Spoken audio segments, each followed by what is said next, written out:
जय जगन्नाथ। तो देखंतु वर्तमान ना आसंता काली ना एही वर्षर तृतीय एमसीएम अनुष्ठित हेब। तो एही एमसीएम परे ना विद्यालय मानकु शिक्षण सोपान रेजिस्टर दियाजिबो। गत वर्ष मध्य सेप्टेम्बर मासर एमसीएम परे शिक्षण सोपान रेजिस्टर दिया जायतिला। तो जो माने एफएलएन ग्रेडर शिक्षक अछंती सेही माने एही शिक्षण सोपान रेजिस्टर विषय रे अवगत अछंती। आउ एथे कौन कराजिबो से संबंधी तथ्य मध्य जानिछंती।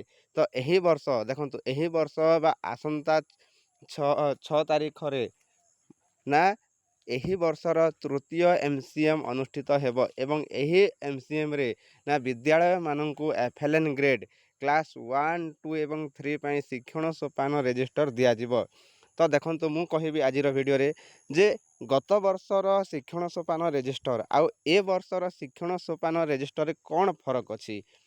देखंतु किछिटा फरक अछि जहाँकि आमको साहाଯ୍य बहुत करिवो। ए वर्षर रेजिस्टर किछि सहज मध्य करिसंती किंतु गत वर्षरे किछि जटिल थिला किछि सहज भी थिला किंतु ए वर्ष ताहाको ना निरीक्षण करिके ऑब्जर्वेशन करिके आहुरी टिके सरल करिसंती जहाँकि पिला मानकर ना आमे तांकर मूल्यांकन को आमे लिपिबद्ध करिपारिबा एही शिक्षण सोपान रेजिस्टर माध्यम रे। तो देखंतु मोटामोटी भाबे जदि कहिबा ताले शिक्षण सोपान register front page class wise same अछि किछि चेंज हे नै। मने रखंतु क्लास वाइज चेंज अछि किछि सॉरी क्लास वाइज जहाँ अच्छे ताहा अच्छे चेंज हे नहीं। ठीक अच्छे। तो शिक्षण सोपान रेजिस्टर कलर आउ फ्रंट पेज सेम अच्छे। तो देखंतु एही बळी शिक्षण सोपान रेजिस्टर एटा होचे क्लास 1 पाई। ठीक अच्छे। शिक्षण सोपान मौलिक साक्षरता शिक्षा वर्ष विद्यालयर नाम शिक्षक शिक्षयित्री नाम जहाँ अच्छी सेम अच्छी। ठीक अच्छे। आग को जीवा। तो देखंतु आग को जीवा जेतेबेले एही वर्षर शिक्षण सोपान रेजिस्टर प्रथम श्रेणी रे ना ना 40 टी रोल नंबर दिहाची। गत वर्ष कौन थिला ना 50 थिला ए वर्ष ताको कमे कि 40 करागला। प्रत्येक श्रेणी रे 40 रोल नंबर जाए अच्छी। ठीक अच्छे। किंतु गत वर्ष जो माने देखिथिबे सेठी 50 थिला ए वर्ष 40 अच्छी। आग को जीवा। एही देखंतु ए शिक्षण सोपान रेजिस्टर मार्गदर्शिका सेम टू सेम अच्छी किसी चेंजेस है नहीं। ठीक अच्छे। किंतु किंतु देखो जहाँ प्रतीक आउ उद्देश्य देखो गत वर्ष जो मैंने देखिथिबे जानिथिबे ना गत वर्ष 4टी सिंबल थिला ए वर्ष 4टी मध्य गोटे कटा जाइए आ 3टी रखा जाइए। देखंतु कौन कौन से सिंबल ना ट्रायंगल अच्छी प्लस अच्छी आ स्टार मार्क अच्छी किंतु सर्कल ग्रीन सर्कल आउ ए वर्ष नाही। ताहले ए वर्ष 3टी प्रतीक बा सिंबल अच्छी। ठीक अच्छे। आउ मोटामोटी भावे मु कहबी जे एही शिक्षण सोपान रेजिस्टर गुड़िक मासर चतुर्थ सप्ताह रे पूरण करने को पड़िबो। मने रखंतु मासर चतुर्थ सप्ताह रे पूरण करने को पड़िबो। पुणी आ गोटे कथा कहूची जेहेतु एटा सेप्टेम्बर मास चली ताले एही सेप्टेम्बर मासरे मने मने रखंतु एही सेप्टेम्बर मासरे शिक्षण सोपान रे आमे काहाकू स्थान देबा ना सबमिटिव असेसमेंट 1 रो रिजल्ट को स्थान देबा। मने रखंतु सेप्टेम्बर मासर शिक्षण सोपान रेजिस्टर रे ना सबमिटिव असेसमेंट 1 रो रिजल्ट को आमे स्थान देबा। जेहेतु ये लिखा जाइए देखंतु जो मार्गदर्शिका बा नियमावली अच्छी से लिखा जाइए ना शिक्षण सोपान रे 3टी संकलन फर्द रही सेटा को मासरे हबो ना सेप्टेम्बर डिसेम्बर आ मार्च रे हबो। ता माने एही मासरे आमे शिक्षण सोपान रेजिस्टर रे ना सबमिटिव असेसमेंट 1 रो रिजल्ट को आमे देबा। पुणी कहबी जे सबमिटिव असेसमेंट 1 पाई ना ए जाए चिट्ठी आसी सारी। तो प्राय देखि सारी थिबे सबमिटिव असेसमेंट 1 पाई चिट्ठी आसी सारी। ठीक अच्छे। तो आग को जीवा। तो देखंतु एटा जून मासर शिक्षण सोपान रेजिस्टर रे अच्छी भाषा पाई।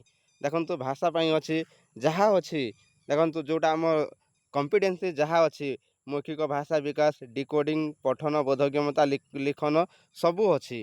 ता तले तारीख शिक्षक शिक्षयित्री स्वाक्षर प्रधान शिक्षक। तो ये गोटे जिनस नुआ ऐड होइए प्रधान शिक्षक स्वाक्षर।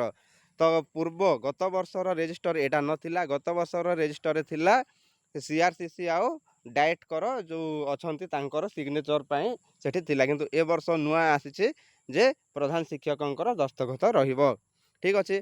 आउ गत वर्षर देखंतु गत वर्षर शिक्षण सोपान रेजिस्टर बैक साइड रे ना ସମୀକ୍ଷା ଆଉ ଆଗାମୀ କାର୍ଯ୍ୟ ଯୋଜନା ଥିଲା, କିନ୍ତୁ ଏ ବର୍ଷ ତାହା ନାହିଁ। ସେହି ପେଜ୍ରେ ହିଁ ସମୀକ୍ଷା ପାଇଁ ଗୋଟେ କଲମ ଅଛି। ଗତ ବର୍ଷରେ କ'ଣ ଥିଲା, ସମୀକ୍ଷା ପାଇଁ 4ଟି କଲମ ଥିଲା। ଯେମିତିକି ଆମେ ଲେଖୁଥିଲେ ନା ମୌଖିକ ବା କମ୍ପିଟେନ୍ସି ହିସାବରେ ଲେଖୁଥିଲେ, କିମ୍ବା ଯେଉଁମାନେ ଆମେ ସିମ୍ବଲ ହିସାବରେ ବି ଲେଖୁଥିଲେ ସେ ସମୀକ୍ଷାର 4ଟି ବକ୍ସ। କିନ୍ତୁ ଏ ବର୍ଷ ସେ 4ଟି ବକ୍ସ ନାହିଁ ସମୀକ୍ଷାର। ଏ ବର୍ଷ କେବଳ ଗୋଟେ ବକ୍ସ ଅଛି ନା ସମୀକ୍ଷାର ସେ ସାଇଡ଼୍ ବା ଆମେ ଫ୍ରଣ୍ଟରେ ଆମେ ତା'ର ସମୀକ୍ଷା ଦେଇପାରିବା। ଓଭରାଲି ଏ ବର୍ଷ ଆମେ ସମୀକ୍ଷା ଦେଇପାରିବା। କିନ୍ତୁ ଗତ ବର୍ଷ କ'ଣ ଥିଲା ନା ପ୍ରତ୍ୟେକ କମ୍ପିଟେନ୍ସି ପାଇଁ ବା ପ୍ରତ୍ୟେକ ସିମ୍ବଲ ପାଇଁ ଅଲଗା ଅଲଗା ଆମେ ସମୀକ୍ଷା ଦେଉଥିଲେ। ଠିକ୍ ଅଛି, ଏଇଟା ଫ୍ରଣ୍ଟ ପେଜ୍ରେ ଅଛି। ତ ମନେ ରଖନ୍ତୁ ଏ ବର୍ଷରେ ନା ସମୀକ୍ଷାଟା କେବଳ ଆମେ ଓଭରାଲି ଦେଇପାରିବା ଅଲ୍ କମ୍ପିଟେନ୍ସିକୁ ଆଧାର କରିକି। ଠିକ୍ ଅଛି, ତା ବ୍ୟାକ୍ ସାଇଡ଼୍ରେ କ'ଣ ଥିବ ଦେଖନ୍ତୁ। ସେହି ଜୁନ୍ ମାସରେ ତା ବ୍ୟାକ୍ ସାଇଡ଼୍ରେ ଥିବ ଦେଖନ୍ତୁ ଶିକ୍ଷଣ କୌଶଳ, ଯେଉଁ ଦକ୍ଷତା ଗୁଡ଼ିକ ଅଛି ତାହାର ଶିକ୍ଷଣ କୌଶଳ ଗୁଡ଼ିକ ଦେଇଛି। ପୁଣି ଏ ବର୍ଷ କ'ଣ ଅଛି ନା ଆଗାମୀ କାର୍ଯ୍ୟ ଯୋଜନା ପାଇଁ। ଗଲା ବର୍ଷ ଯେମିତି ସମୀକ୍ଷା ଆଉ କାର୍ଯ୍ୟ ଯୋଜନା ଗୋଟେରେ ଥିଲା, କିନ୍ତୁ ଏ ବର୍ଷ କାର୍ଯ୍ୟ ଯୋଜନାକୁ କମ୍ କରିଦେଇଛି। ଆଉ ସେ 4ଟି କୋଠରୀ ଅଛି 4ଟି ଦକ୍ଷତା ପାଇଁ। ଆଗାମୀ କାର୍ଯ୍ୟ ଯୋଜନା ଆମେ କ'ଣ କରିବା। ଠିକ୍ ଅଛି, ପୁଣି ତଳେ ଯାହା ଥିଲା CRCCଙ୍କ ସ୍ୱାକ୍ଷର, ପ୍ରଧାନ ଶିକ୍ଷକଙ୍କ ସ୍ୱାକ୍ଷର, ଶିକ୍ଷକ ଶିକ୍ଷୟିତ୍ରୀଙ୍କ ସ୍ୱାକ୍ଷର। ଠିକ୍ ଅଛି, ପୁଣି ଆଗକୁ ଯିବା। ଏଇଟା ଥିଲା ଭାଷାର ଥିଲା। ବର୍ତ୍ତମାନ ଦେଖନ୍ତୁ ଗଣିତରେ। ତ ଯେଉଁମାନେ ପୂରଣ କରିଥିବେ ସେମାନେ ଜାଣିଥିବେ ନା ଗଣିତରେ ଗତ ବର୍ଷର ଶିକ୍ଷଣ ସୋପାନରେ ଅଲ୍ ଓଭରାଲି ଗୋଟେ ବର୍ଷର ଦକ୍ଷତାକୁ ଦେଇଥିଲା। ଆଉ ସେ ନିୟମାବଳୀରେ ଲେଖିଥିଲା ଯେ ଯେଉଁ ମାସର ଦକ୍ଷତାକୁ ସେହି ମାସରେ ହାଇଲାଇଟ୍ କରାଯାଇଛି, ସେହି ହାଇଲାଇଟ୍ କରାଯାଇଥିବା ଦକ୍ଷତାକୁ ଆମେ ସେ ମାସରେ କରିବା ପାଇଁ ନିୟମାବଳୀରେ ଲେଖିଥିଲା। କିନ୍ତୁ ଏ ବର୍ଷ ଚେଞ୍ଜେସ୍ ହେଇଛି ଯେ ଯେଉଁ ମାସର ଦକ୍ଷତା ସେଇ ମାସରେ ହିଁ ଅଛି। କିନ୍ତୁ ଗତ ବର୍ଷ ତାହା ନଥିଲା। ତ ଯେଉଁମାନେ ଦେଖିଥିବେ ତ ମୋ କଥା ବୁଝିପାରୁଥିବେ, କାହିଁକି ନା ଗତ ବର୍ଷରେ ଓଭରାଲି ଗୋଟେ ବର୍ଷର ଯାହା ବି ଦକ୍ଷତା ଅଛି ତ ପ୍ରତ୍ୟେକ ମାସରେ ସେମ୍ ଥିଲା। ଆଉ ସେଠି ଲେଖା ଥିଲା ନିୟମାବଳୀରେ ଯେ ସେଇ ମାସର ଦକ୍ଷତାକୁ ହାଇଲାଇଟ୍ କରାଯାଇଛି ଏବଂ ସେଇ ମାସରେ ସେଇ ଦକ୍ଷତା କରିବା ପାଇଁ କୁହାଯାଇଥିଲା। କିନ୍ତୁ ଏ ବର୍ଷ ପୁରା କ'ଣ ନା ଯେଉଁ ମାସର ଦକ୍ଷତା ସେଇ ମାସରେ ହିଁ ଦିଆଯାଇଛି। ତ ଆମକୁ ଏଇଟା ସହଜ ହେବ। ଠିକ୍ ଅଛି, ଆଉ ତା ସହିତ ଦେଖନ୍ତୁ ଏଠି ନା ଦକ୍ଷତାରେ ଗୋଟେ ଅଛି। ସେ ଯେହେତୁ ଜୁନ୍ ମାସ ପାଇଁ ଗୋଟେ ଦକ୍ଷତା, ତ ଗୋଟେ ଦକ୍ଷତା ଦିଆହେଇଛି। ଆଉ ତାହାର ଯାହା ଯାହା ଦରକାର ସଂକଳନ ଷ୍ଟାର ମାର୍କ ଅଛି, ଆଉ ସମୀକ୍ଷା ବି ଗୋଟେ ଦିଆହେଇଛି। ତା ସହିତ କ'ଣ କ'ଣ କାର୍ଯ୍ୟ କରାଯିବ ତା ସମ୍ବନ୍ଧରେ ମଧ୍ୟ ତଳେ ଦିଆଯାଇଛି।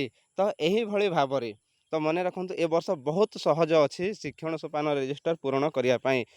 ଗତ ବର୍ଷ ଟିକେ ଅସୁବିଧା ହେଇଥିଲା। ତ ମୋଟାମୋଟି ଭାବେ କହିବା ଦେଖନ୍ତୁ ଆମର ଓଭରାଲି ଭାଷା ଏବଂ ଗଣିତରେ ଏ ବର୍ଷ ପୁରା ସହଜ କରାଯାଇଛି ଶିକ୍ଷଣ ସୋପାନ ରେଜିଷ୍ଟର ପୂରଣ କରିବା ପାଇଁ। ପୁଣି ଦେଖନ୍ତୁ ଆହୁରି କହିବି, ଗତ ବର୍ଷରେ କ'ଣ ଥିଲା ନା ଶିକ୍ଷଣ ସୋପାନ ରେଜିଷ୍ଟରରେ ଶିକ୍ଷଣ କାର୍ଯ୍ୟ ନଥିଲା। କ'ଣ ଶିକ୍ଷଣ କାର୍ଯ୍ୟ କରାଯିବ ତାହା ନଥିଲା। ପୁଣି କହିବି ଆଗକୁ ଟିକେ ଯିବା, ତ କେମିତି ଆହୁରି ସହଜ କରିଛନ୍ତି କେମିତି ପୂରଣ କରିବା ପାଇଁ। ଦେଖନ୍ତୁ ଆହୁରି ଗୋଟେ କଥା କହିବି ନା ଏ ବର୍ଷର ଗଣିତରେ କ'ଣ ଅଛି ନା କାର୍ଯ୍ୟ ପୁସ୍ତିକା ହିସାବରେ ଯେଉଁ ମାସର କାର୍ଯ୍ୟ ପୁସ୍ତିକା ବା କାର୍ଯ୍ୟ ପୁସ୍ତିକା ନମ୍ବର ହିସାବରେ ଆମେ ସେହି ମାସର କାର୍ଯ୍ୟ ପୁସ୍ତିକାକୁ ଆଧାର କରି ଏହି ଶିକ୍ଷଣ ସୋପାନ ରେଜିଷ୍ଟରକୁ ଆମେ ପୂରଣ କରିବା। ମନେ ରଖନ୍ତୁ କାର୍ଯ୍ୟ ପୁସ୍ତିକାକୁ ଆଧାର କରି ଏ ବର୍ଷ ଆମେ ଶିକ୍ଷଣ ସୋପାନ ରେଜିଷ୍ଟର ପୂରଣ କରିବା। ଯେହେତୁ କାର୍ଯ୍ୟ ପୁସ୍ତିକାରେ ଗୋଟେ ପିଲାର ଯାହା ଦକ୍ଷତା ହାସଲ କରିଛି, ସେ ଯଦି ସେ ଦକ୍ଷତାରେ ହାସଲ କରିଛି ତାହେଲେ ଦେବା, ଯଦି ଦକ୍ଷତା ହାସଲ କରିନାହିଁ ନ ଦେବା। ତାହେଲେ କାର୍ଯ୍ୟ ପୁସ୍ତିକାକୁ ଆଧାର କରି ଏ ବର୍ଷ ଆମେ ଶିକ୍ଷଣ ସୋପାନ ରେଜିଷ୍ଟର କରିବା। ଯାହାକି ଏଠି ଲେଖା ବି ଅଛି ଆପଣମାନଙ୍କୁ ଆଗାମୀ MCM ପରେ ଦିଆଯିବ। ତ ତାକୁ ଭଲ ଭାବେ ଦେଖିବେ ଯେ କାର୍ଯ୍ୟ ପୁସ୍ତିକାର ନମ୍ବର ଲେଖା ହେଇଛି, ସେ ନମ୍ବରକୁ ଆଧାର ବା ସେ କାର୍ଯ୍ୟ ପୁସ୍ତିକାର ସେ ପେଜ୍ ନମ୍ବର ଲେଖା ହେଇଛି, ସେ ପେଜ୍ ନମ୍ବରକୁ ଯିବା, ସେ ପିଲାର ସେଠି କ'ଣ ଦକ୍ଷତା ହାସଲ କରିଛି କି ନାହିଁ, ତ ସେହି କାର୍ଯ୍ୟ ପୁସ୍ତିକାକୁ ଆଧାର କରି ସେଇ କାର୍ଯ୍ୟ ପୁସ୍ତିକାର କାର୍ଯ୍ୟ ଫର୍ଦ୍ଦକୁ ଆଧାର କରି ଆମେ ଗୋଟେ ପିଲାର କ'ଣ ଶିକ୍ଷଣ ସୋପାନ ରେଜିଷ୍ଟର ପୂରଣ କରିବା। ତ ମୋଟାମୋଟି ଭାବେ ଏହି ଶିକ୍ଷଣ ସୋପାନ ରେଜିଷ୍ଟରରେ ବା ଚଳିତ ଶିକ୍ଷାବର୍ଷର ଶିକ୍ଷଣ ସୋପାନ ରେଜିଷ୍ଟର ପୂରଣ କରିବାକୁ ଆମକୁ ସହଜ ହେବ। ଠିକ୍ ଅଛି, ଥ୍ୟାଙ୍କ ୟୁ। ଯଦି ଯେଉଁମାନେ ଏ ଭିଡ଼ିଓଟି ଦେଖିଲେ ତ ନିହାତି ଆଗାମୀ ଦିନରେ ସେଇ ଶିକ୍ଷଣ ସୋପାନ ରେଜିଷ୍ଟର ଗତ ବର୍ଷର ଆଉ ଏ ବର୍ଷର ଶିକ୍ଷଣ ସୋପାନ ରେଜିଷ୍ଟରକୁ ଦେଖନ୍ତୁ, ଜାଣିପାରିବେ। ତ ଏ ବର୍ଷ ପୁରା ସହଜ କରାଯାଇଛି ସମସ୍ତ ଶିକ୍ଷକ ଶିକ୍ଷୟିତ୍ରୀଙ୍କ ପାଇଁ। ତ ଥ୍ୟାଙ୍କ ୟୁ।